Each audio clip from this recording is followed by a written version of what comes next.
Fala pessoal, eu sou a professora Carol Minardes aqui da Mandetta Concursos e hoje eu trouxe um resumão para vocês do essencial da língua portuguesa, tá? E essa parte 1 é sobre a ortografia oficial. Você se lembra de um vídeo que eu já tinha vindo aqui conversado com vocês a respeito dos conteúdos que mais caem? E aí a gente tem variação linguística, interpretação de texto, propaganda, coesão, figuras de linguagem, funções da linguagem. Por que eu tenho que saber então da ortografia? Gente, a ortografia é a base inicial para todo o nosso estudo de língua portuguesa. Então também vale a pena reforçar alguns aspectos que vão influenciar a sua competência 1 lá na redação, tá? Essencial não perder ponto por conta de ortografia, certo? Então vamos começar. Só para revisar a classificação das palavras, gente, quanto à sílaba tônica. Isso daqui é o que vai determinar as nossas regras de acentuação. Tá? Então, uma palavra oxítona tem a sua intensidade vocabular manifesta na última sílaba. Paroxítona, a penúltima, proparó, a antepenúltima. Sempre da direita para a esquerda, tá? Não da esquerda para a direita, porque aí vai fazer a contagem e vai ficar errado. Tá? Regras gerais da acentuação. Paroxítonas terminadas em X, R, I, ou plural, N, L, PS, AN, ou plural, ão, ou plural, U, plural, e uns e ditongos, tá bom? Você não acentua as palavras paroxítonas com os ditongos abertos E e OI, tá? Novo acordo ortográfico que já não tá, mas tão novinho assim, beleza? Monossílabos terminados em A e O abertos, acento agudo. Fechado, acento circunflexo. Só tem monossílabo tônico com essa tonalidade fechada com as terminações E e O. Fique esperto. As oxítonas terminadas em ditongos abertos eu vou acentuar. Com acento agudo terminado em A, E, O, em e ens, por exemplo, parabéns. Tá? Acentos circunflexos fechados E e O. E o infinitivo seguido de pronome oblíquo. Regra mais tranquila que tem da acentuação são as proparoxítonas. Todas são acentuadas, certo? E aí, uma coisa que vale a pena a gente lembrar mais uma vez são as palavras terminadas em em, tá? Ou então os. Não tem mais o acento circunflexo, tá? Então, ó, crem, dem, lem, vem, ok? Bônus para vocês é a acentuação do hiato. Eu tenho essa acentuação do hiato para diferenciar alguns vocábulos, tá? Ditongo é doido, hiato é doído, ok? A mesma coisa para saia e saía, tá? Então, quando você vai mudar essa tonalidade, você vai fazer a separação vocabular. Então, tá aí a acentuação do hiato. Só para vocês relembrarem, os hiatos também, eles são acentuados se estiverem seguidos ou não do S. Saída não tem S, saúde não tem S, mas são acentuados.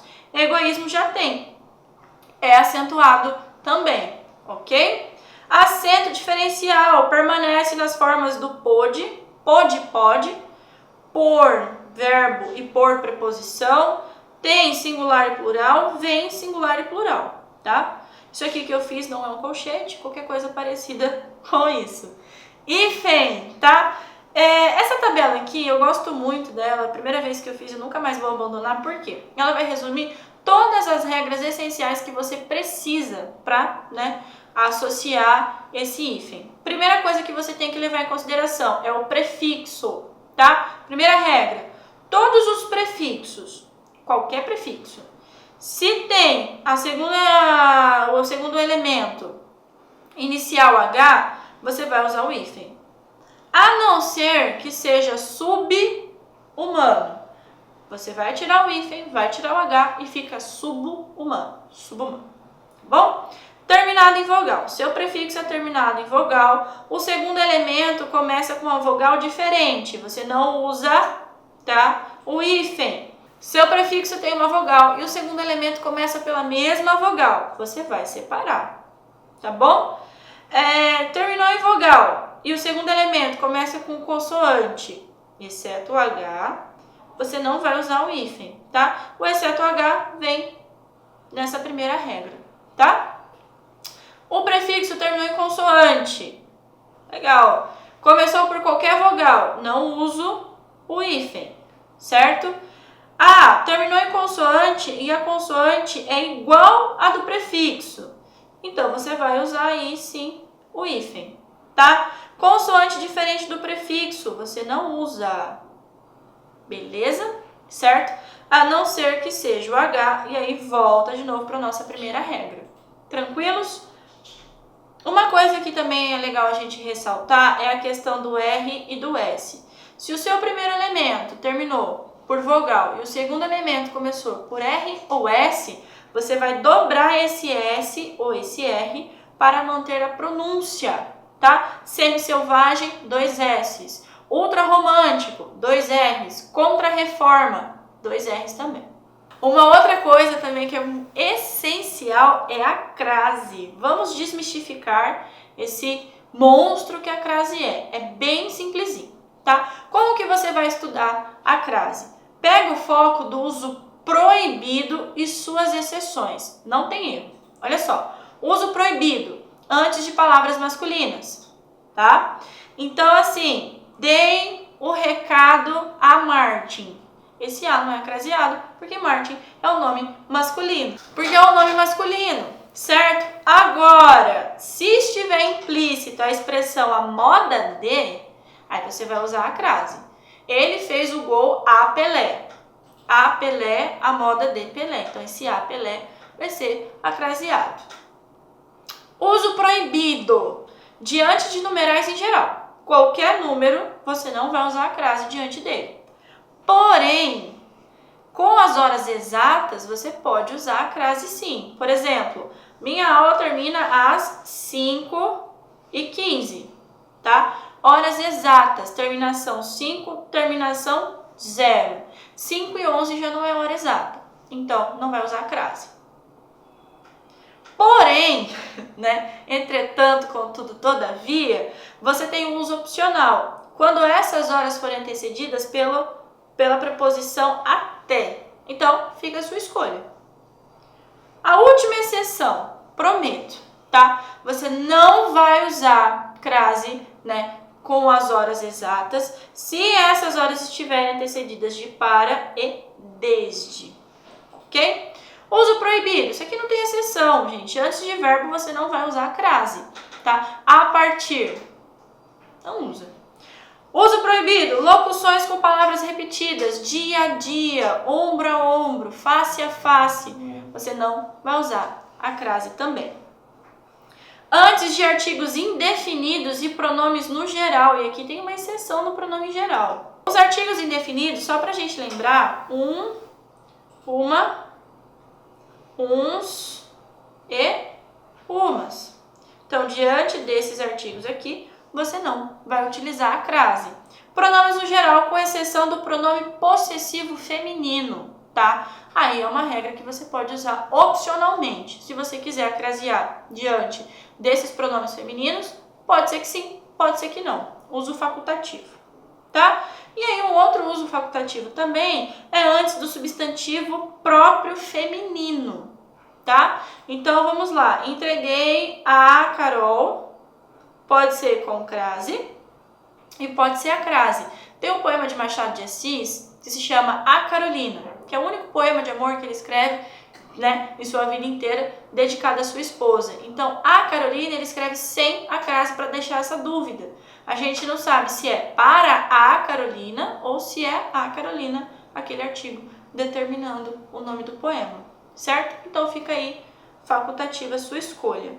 Quando eu vou usar, então, Carol, a crase? Diante de palavras femininas. Simples. Ponto e vírgula, gente. A pontuação, ela é essencial, tá? Ponto final, a gente sabe que é aquele ponto que a gente vai utilizar para finalizar uma ideia, um período, um parágrafo, né? Ponto de interrogação, uma pergunta. Ponto de exclamação, uma afirmação. 2 pontos, abre, né, espaço para uma explicação, uma enumeração. Certo? Certo. E o ponto e vírgula, né? Então, ele é usado para separar itens, gente. Quando você quer fazer uma pausa um pouco maior do que a vírgula, tá? Então, ó, antes de iniciar a escrita de um texto, o autor deve fazer as seguintes perguntas. Usei 2 pontos para abrir uma enumeração. O que quer dizer? Usei o ponto e vírgula para separar do meu tópico anterior, no tópico posterior. Tá? E também ele evita o excesso de vírgulas quando a gente quer separar a oração coordenada da oração subordinada. vírgula, gente. Ó, trouxe da forma mais simples possível. Ela indica uma pausa pequena e geralmente a gente utiliza nas datas, a gente separa o nome da localidade. Ó, São Paulo, aí 25 de agosto de 2017. Após os advérbios sim ou não usados como resposta. Então, assim, você gostou do vestido? Sim, vírgula. Toda resposta que você começar pelo sim, você tem que usar obrigatoriamente a vírgula. Após saudação em correspondência, com muito amor, respeitosamente, atenciosamente, você dá a vírgula, dá um espaço e assina seu nome. Para separar termos da mesma função sintática. Olha só. A casa tem 3 quartos, 2 banheiros, 3 salas e um quintal. Então, tá tudo nessa noção de completar o verbo ter, ó. Tá bom? Mesma função. Para destacar elementos intercalados. Então, é uma outra forma de dar mais estilo, mais intensidade para a escrita também, é fazer essa intercalação. Por exemplo, uma conjunção. Estudamos bastante, logo merecemos férias. Eu dou mais expressividade quando eu faço isso. Um adjunto adverbial. Com certeza, essas crianças serão aprovadas. Essas crianças, com certeza, serão aprovadas. Não dá mais ênfase? Não deixa mais gourmet o seu discurso? Então, não é necessário separar por vírgula o advérbio e a locução, a não ser que a sua ênfase exija, a não ser que você prefira esse estilo. Um vocativo. Apressemo-nos, Lucas, pois não quero chegar atrasado. Vocativo é quando você invoca, né? Lucas, se apresse, chegaremos atrasados. Um aposto. Qual é a função do aposto? É sempre dar uma informação adicional. É um termo acessório do seu sujeito. Juliana passou no vestibular. Juliana, vírgula, a aluna em destaque, passou no vestibular. Uma expressão explicativa, gente, isto é a saber, por exemplo, ou melhor, ou antes. Você precisa isolar por vírgula para dar a ênfase da explicação. É essencial. Para separar elementos paralelos, tal pai, tal filho, de um provérbio. Para separar orações coordenadas assindéticas. As orações coordenadas assindéticas, ela não possui o síndeto, não possui a conjunção. Então, para separar, para ter um sentido lógico, eu utilizo a vírgula. Gente, uma coisa muito interessante também, que a gente deve ressaltar sempre, que embora a conjunção e seja aditiva, né, que vai adicionar uma ideia, tem 3 casos que eu uso a vírgula de sua ocorrência, né? Então isso é essencial que vocês notem, porque o Enem ele vai pedir para você interpretar essa conjunção. Então você vendo a vírgula, entendendo por que ela tá ali, fica mais fácil para compreender, tá? Oração coordenada tiver sujeitos diferentes. O homem vendeu o carro. Então qual que é a ação aqui? Vender. Quem é o sujeito? Homem. E a mulher protestou. A mulher protestou. Então eu tenho sujeitos diferentes. Né? Numa oração coordenada, eu vou utilizar a vírgula antes do e. Quando a conjunção e vier repetida com a finalidade da ênfase, sabe o polissíneto? E grita, e chora, e pula de alegria. Então, para dar essa ênfase, né, do polissíneto, você vai utilizar a vírgula. E quando esse e assumir um valor que não seja adição, ele pode ser adversativo. Ó, coitado, estudou muito e ainda assim não foi aprovado. O que eu quis dizer? Mas, trocou o sentido do e, presta atenção nisso. Quando troca o sentido do e, você vai utilizar a vírgula. E é exatamente isso que a sua prova quer que você entenda. O valor semântico de cada um desses elementos no seu texto. E aí, para a gente finalizar, a vírgula da coesão textual, ela é essencial para a produção dos textos, tá? Primeiro, você pode separar termos deslocados de sua posição normal na frase. Você trouxe o documento de identidade? Não fica mais gourmet? O documento de identidade, você trouxe? Dá mais ênfase. Para destacar pleonasmos antecipados ao verbo. Esse daqui já é do texto literário, tá? As flores, eu as recebi hoje. Recebi quem? As flores. Então, para esse polissíneto, para esse pleonasmo não ficar tão feio, tão vicioso, eu faço essa separação. Para indicar elipse de um termo, Daniel ficou alegre, eu triste. Para isolar elementos repetidos, a casa está destruída, justamente para você dar essa noção de ênfase.